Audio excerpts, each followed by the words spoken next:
Hi hello ನಮಸ್ಕಾರ. ನಾನು ನಿಮ್ಮ ಸ್ಪರ್ಶ ಗೌಡ. ಯಾರೆಲ್ಲ ಇನ್ನೂ ಕಾಮನಬಿಲ್ಲು ಕಥಾಗುಚ್ಛ ಯೂಟ್ಯೂಬ್ ಚಾನಲ್ಗೆ ಸಬ್ಸ್ಕ್ರೈಬ್ ಆಗಿಲ್ವೋ ಕೂಡಲೇ ಸಬ್ಸ್ಕ್ರೈಬ್ ಆಗಿ.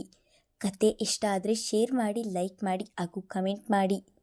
ನಾನು ಇವತ್ತು ಹೇಳ್ತಿರೋ ಕತೆ ಒಂಗಿರಣ ಭಾಗ 255.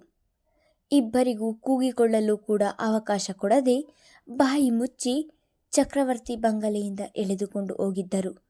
ಇತ್ತ ದೇಹದ ಮೇಲೆ ಬಿದ್ದ ಏಟಿನಿಂದ ಬಳಲಿ ನೆಲದ ಮೇಲೆ ಬಿದ್ದಿದ್ದ ಸೆಕ್ಯೂರಿಟಿ ಪ್ರಯಾಸದಲ್ಲಿ ಎದ್ದು ಒಡನೆಯೇ ಒಳಗೆ ಓಡಿ ಬಂದಿದ್ದನು. ಮಿಥುನ್ ಸರ್, ಧನುಷ್ ಸರ್, ಬೇಗ ಬನ್ನಿ ಎಂದು ಒಳಗೆ ಓಡಿ ಬಂದ ಸೆಕ್ಯೂರಿಟಿ ಕೂಗಿಕೊಳ್ಳುವುದನ್ನು ನೋಡಿ ಆಗಷ್ಟೇ ವಿಶ್ರಾಂತಿ ತೆಗೆದುಕೊಳ್ಳಲು ಎಲ್ಲರೂ ಅವರವರ ಕೋಣೆಗೆ ಹೋಗಿದ್ದವರು ಸೆಕ್ಯೂರಿಟಿ ದನಿ ಕೇಳಿ ಅಲ್ಲಿಗೆ ಬಂದು, ಏನಾಯಿತು, ಯಾಕೆ ಹೀಗೆ ಕೂಗಿಕೊಳ್ಳುತ್ತಿದ್ದೀಯಾ ಎಂದರು ಮಿಥುನ್. ಸೆಕ್ಯೂರಿಟಿಗೆ ವಿಷಯ ಹೇಳಲು ಕೂಡ ಬಾಯಿ ಬರುತ್ತಿಲ್ಲ. ಅದಾಗಲೇ ಅವನ ಧ್ವನಿ ನಡುಗುತ್ತಿತ್ತು. ಅಲ್ಲಿ ಆರಾಧ್ಯ ಮೇಡಮ್ ಮತ್ತು ಸ್ಪಂದನಾ ಮೇಡಮ್ ಎಂದು ಅಲ್ಲಿಗೆ ಮಾತು ನಿಲ್ಲಿಸಿದನು. ಸೆಕ್ಯೂರಿಟಿಯ ಬಾಯಿಯಲ್ಲಿ ಇಬ್ಬರ ಹೆಸರನ್ನು ಕೇಳಿದನು. ಗಾಬರಿಯಲ್ಲಿ ಸೆಕ್ಯೂರಿಟಿಯ ರಟ್ಟೆಯನ್ನು ಹಿಡಿದು, ಏನಾಯಿತು, ಆರಾಧ್ಯ ಶರದಿಗೆ ಏನಾಯಿತು ಎಂದು ಹೊರಗೆ ನೋಡಿಕೊಂಡೇ ಕೇಳಿದನು. ಸರ್, ಯಾರೋ 4 ಜನ ಕಾರಿನಲ್ಲಿ ಬಂದರು. ಅವರನ್ನು ಒಳ ಬಿಡದೆ ನೀವು ಯಾರು ಎಂದಿದ್ದಕ್ಕೆ ನನಗೆ ಹೊಡೆದು ಹೊರಗೆ ಕುಳಿತಿದ್ದ ಶರದಿ ಮೇಡಮ್ ಮತ್ತು ಆರಾಧ್ಯ ಮೇಡಮ್ ಇಬ್ಬರನ್ನು ಎಳೆದುಕೊಂಡು ಹೋದರು ಎಂದು ಏದುಸಿರು ಬಿಡುತ್ತಲೇ ಹೇಳಿದನು. ಸೆಕ್ಯೂರಿಟಿ ಹೇಳಿದ ಮಾತನ್ನು ಕೇಳಿ ಅಲ್ಲಿದ್ದ ಎಲ್ಲರಿಗೂ ನಿಂತ ನೆಲವೇ ಕುಸಿದಂತಾಯಿತು. ತುಂಬು ಗರ್ಭಿಣಿ, ಅವಳನ್ನು ಎಳೆದುಕೊಂಡು ಹೋಗಿದ್ದಾರೆ ಎಂದು ಎಲ್ಲರೂ ಅವಳನ್ನು ನೆನೆಯುತ್ತಿದ್ದ ಹಾಗೆ ಎಲ್ಲರ ಹೃದಯ ನಿಂತಹ ಭಾಸವಾಯಿತು. ರಿಷಿಯಂತೂ ಆರಾಧ್ಯಳನ್ನು ನೆನೆದು ಕುಸಿದು ಕುಳಿತುಬಿಟ್ಟನು. ಸ್ಪಂದನ ಅವರು ಇದಕ್ಕೆ ಹೊರತಾಗಿರಲಿಲ್ಲ. ಆರಾಧ್ಯ ಎಂದು ಅಳುತ್ತಾ ಸೋಫಾ ಮೇಲೆ ಕುಳಿತರು. ಸ್ಪಂದನ ಅವರ ಅಳು ನೋಡಿ ಭಯವಾಗಿತ್ತು ಧನುಷ್ಗೆ. ಒಡನೆಯೇ ಅವರ ಬಳಿಗೆ ಹೋದವನು, ಮಮ್ಮಿ, ಹೆದರಬೇಡಿ, ಮುದ್ದುಗೆ ಏನೂ ಆಗುವುದಿಲ್ಲ, ನಾನು ಹುಡುಕಿ ಕರೆದುಕೊಂಡು ಬರ್ತೀನಿ, ಅಳ್ಬೇಡಿ ಎಂದು ಸಮಾಧಾನ ಮಾಡಿ. ಇಲ್ಲ ಕಣೋ, ಅವಳು ಈಗ ತುಂಬು ಗರ್ಭಿಣಿ, ಅವಳನ್ನು ಇಂಥ ಸಮಯದಲ್ಲಿ ಹೇಗೆ ಎಳೆದುಕೊಂಡು ಹೋಗಿದ್ದಾರೆ, ಈಗ ಅವಳ ಪರಿಸ್ಥಿತಿ ಹೇಗಿದೆಯೋ ಕಾಣೆ ಎಂದು ತನ್ನ ಅಳುವನ್ನು ಜೋರು ಮಾಡಿದರು. ಮಗನನ್ನು ನೆನೆದು ಸ್ವತಃ ಮಿಥುನ್ ಅವರೇ ಹೆದರಿ ಹೋಗಿದ್ದರು. ಇನ್ನು ಸ್ಪಂದನ ಅವರ ಅಳುವನ್ನು ನೋಡಿ ಅವರ ಭಯ ಇನ್ನೂ ಜಾಸ್ತಿಯಾಗಿತ್ತು. ಧನು, ನಮ್ಮ ಮೇಲೆ ಯಾರಿಗೆ ದ್ವೇಷ ಇದೆ, ಯಾರು ಯಾಕೆ ಹೀಗೆ ಮಾಡಿದರು ಎಂದರು ಕೋಪದಲ್ಲಿ. ತಾಯಿಯ ಬಳಿ ಇದ್ದವನು ತಂದೆಯ ಬಳಿ ಬಂದು ನಿಂತು, ನನಗೂ ಯಾರು ಎಂದು ತಿಳಿಯುತ್ತಿಲ್ಲ ಪಪ್ಪ ಎಂದವನಿಗೆ ನೆನಪಾಗಿದ್ದು ಶರತ್ಚಂದ್ರ. ರಿಷಿಗೆ ಅವಮಾನ ಮಾಡಿ ಅವನನ್ನು ಕೆಲಸದಿಂದ ತೆಗೆದ ಮೇಲೆ ಶರತ್ಚಂದ್ರನ ಮೇಲೆ ಧನುಷ್ಗೆ ದ್ವೇಷ ಹೆಚ್ಚಾಯಿತು. ಆದರೆ ಅದನ್ನು ಹೊರಗೆಲ್ಲೂ ತೋರಿಸಿಕೊಳ್ಳದೆ ಅವನ ಕಂಪನಿಯನ್ನು ಲಾಸ್ ಮಾಡಬೇಕು ಎಂದು ಯೋಚಿಸಿದ. ಆದರೆ ತಾನೇ ಏನು ಮಾಡದೆ ಅದಾಗದೆ ಆಗಬೇಕು ಎಂದು ಯೋಚಿಸಿದವನಿಗೆ ರಿಷಿ ಆರಾಧ್ಯ ಕಂಪನಿಯನ್ನು ಒಪ್ಪಿಕೊಂಡ ಮೇಲೆ ಅವನ ಯೋಚನೆ ಸಫಲವಾಗುವಂತೆ ಯಾರಿಗೂ ತಿಳಿಯದೇ ಇರುವ ಹಾಗೆ ಆ ಕಂಪನಿಯ ಎಂಪ್ಲಾಯೀಸನ್ನು ಹೆಚ್ಚಿಗೆ ಸಂಬಳಕ್ಕೆ ಆರಾಧ್ಯ ಕಂಪನಿಗೆ ತೆಗೆದುಕೊಂಡಿದ್ದನು. ಹಾಗೆ ಕೆಲವು ಸೀಕ್ರೆಟ್ಗಳನ್ನು ಕೂಡ ತಿಳಿದುಕೊಂಡು ಶರತ್ಚಂದ್ರನ ಕಂಪನಿ ಮುಳುಗುವಂತೆ ಮಾಡಿದ್ದನು. ಆ ಕೋಪಕ್ಕೆ ಅವನು ಹೀಗೆ ಮಾಡಿದ್ದಾನೆ ಎಂದು ಯೋಚಿಸಿದವನು, ಪಪ್ಪ, ನನಗೆ ಗೊತ್ತು, ಈ ಕೆಲಸವನ್ನು ಆ ಶರತ್ಚಂದ್ರನೇ ಮಾಡಿರುವುದು ಎಂದು ಒಡನೆಯೇ ಫೋನ್ ತೆಗೆದು ಅವನಿಗೆ ಕರೆ ಮಾಡಿದನು. ನಿನಗೆ ಧೈರ್ಯ ಇದ್ದರೆ ನನ್ನ ಎದುರಿಗೆ ಬಂದು ಹೋರಾಡು, ಅದು ಬಿಟ್ಟು ಏಡಿ ಆಗಿ ನನ್ನ ತಂಗಿ ಮತ್ತು ಹೆಂಡತಿಯನ್ನು ಕಿಡ್ನಾಪ್ ಮಾಡಿದ್ದೀಯಾ ಎಂದು ಇಡೀ ಮನೆಯ ಸೂರು ಕಿತ್ತು ಹೋಗುವ ಹಾಗೆ ಕೂಗಿದನು. ಶಟಪ್ ಧನುಷ್, ನಿನ್ನ ಮೇಲೆ ಕೋಪ ಇರುವುದು ನಿಜ, ಹಾಗಂತ ಹೆಂಗಸರನ್ನು ಮುಂದೆ ಇಟ್ಟು ಆ ಕೋಪವನ್ನು ತೀರಿಸಿಕೊಳ್ಳುವವನಲ್ಲ ನಾನು. ಈಗೇನಿದ್ದರೂ ನನ್ನ ಗುರಿ ಲಾಸ್ ಆಗಿರುವ ನನ್ನ ಕಂಪನಿಯನ್ನು ಮೇಲೆತ್ತುವುದು ಅಷ್ಟೇ. ಅದ್ಯಾರೋ ಕಿಡ್ನಾಪ್ ಮಾಡಿದ್ದಾರೋ, ಬೇಗ ಹೋಗಿ ಹುಡುಕು ಎಂದು ಅವನು ಕೂಡ ಕೋಪದಲ್ಲಿ ಹೇಳಿದನು. ಅವನು ಕರೆ ಸ್ವೀಕರಿಸುತ್ತಿದ್ದ ಹಾಗೆ ಅವನು ಸಹಜವಾಗಿ ಮಾತನಾಡಿದ್ದನ್ನು ನೋಡಿ ಕಿಡ್ನಾಪ್ ಮಾಡಿರುವುದು ಅವನಲ್ಲ ಎಂದು ತಿಳಿದು, ಧನು, ಏನಾಯಿತು ಎಂದು ಆತಂಕದಲ್ಲಿಯೇ ಕೇಳಿದರು. ಇಲ್ಲ ಪಪ್ಪ, ನನ್ನ ಗೆಸ್ ತಪ್ಪಾಗಿದೆ, ಅವನು ಕಿಡ್ನಾಪ್ ಮಾಡಿಲ್ಲ, ನಾವು ತಡ ಮಾಡಿದಷ್ಟು ಆರಾಧ್ಯಗೆ ಅಪಾಯವಾಗುತ್ತದೆ, ಬೇಗ ಪೊಲೀಸ್ನವರಿಗೆ ಕರೆ ಮಾಡಿ ಎಂದು ಅವಸರಿಸಿದನು. ಧನು ಹೇಳಿದ್ದು ಸರಿ ಎಂದು ಪೊಲೀಸಿನವರಿಗೆ ಕರೆ ಮಾಡಿದರು.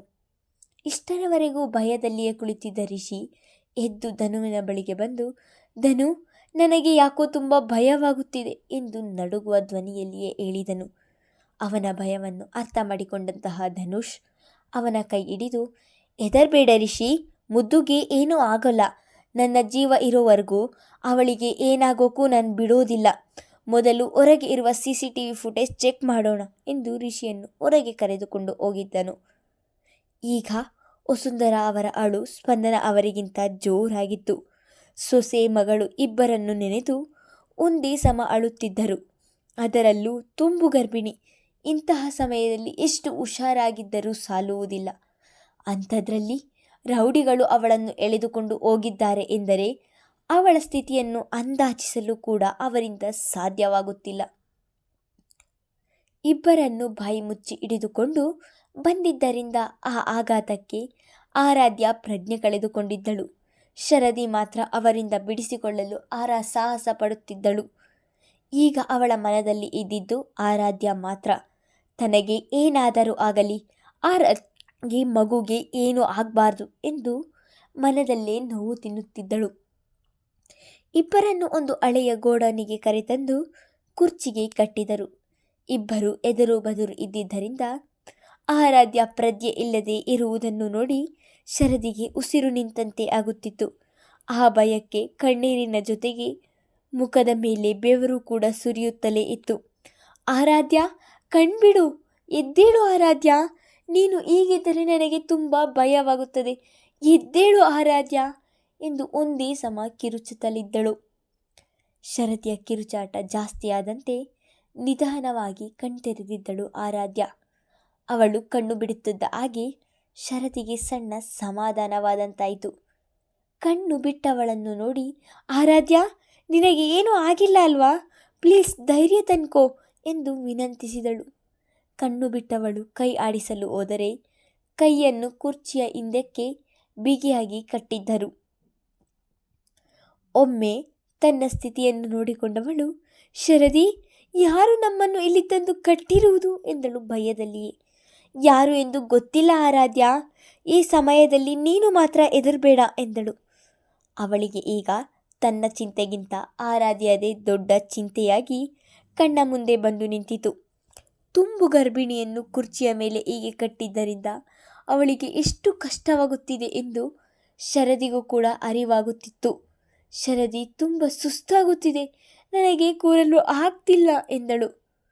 ಅವಳ ಸ್ಥಿತಿಯನ್ನು ನೋಡಿ ಕ್ಷಣ ಕ್ಷಣಕ್ಕೂ ಭಯ ಹೆಚ್ಚಾಗಿ ಶರದಿಗೆ ಏನು ಮಾಡುವುದು ಎನ್ನುವುದೇ ತಿಳಿಯುತ್ತಿಲ್ಲ.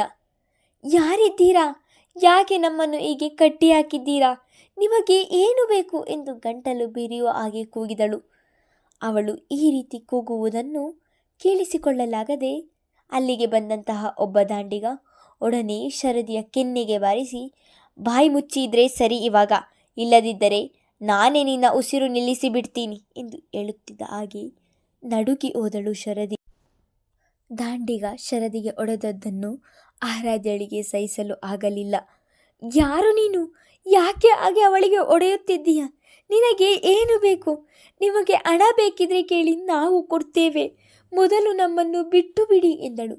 ಈಗ ಆ ದಾಂಡಿಗನ ಕೋಪ ಆರಾಧ್ಯಳ ಕಡೆ ಹರಿದು ಅವಳ ಬಳಿ ಹೋಗಿ ನಿಲ್ಲುತ್ತಿದ್ದ ಹಾಗೆ, ಬೇಡ, ಅವಳಿಗೆ ಏನು ಮಾಡಬೇಡ, ತುಂಬು ಗರ್ಭಿಣಿ ಅವಳು, ನಾನು ಮಾತನಾಡುವುದಿಲ್ಲ, ಸುಮ್ಮನಿರ್ತೀನಿ, ಪ್ಲೀಸ್ ಅವಳಿಂದ ದೂರ ಹೋಗು ಎಂದು ಕೂಗಿದಳು. ಆ ದಾಂಡಿಗ ತನ್ನ ಪಕ್ಕ ಬಂದು ನಿಲ್ಲುತ್ತಿದ್ದ ಹಾಗೆ ಆರಾಧ್ಯಳ ಶರೀರವೇ ನಡುಗಲು ಶುರುವಾಯಿತು.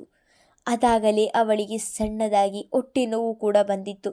ಅಮ್ಮ ಎಂದು ಮುಖ ಕಿವುಚಿದವಳನ್ನು ನೋಡಿ, ಆರಾಧ್ಯ, ಏನಾಗುತ್ತಿದೆ ಎಂದಳು ಗಾಬರಿಯಲ್ಲಿ.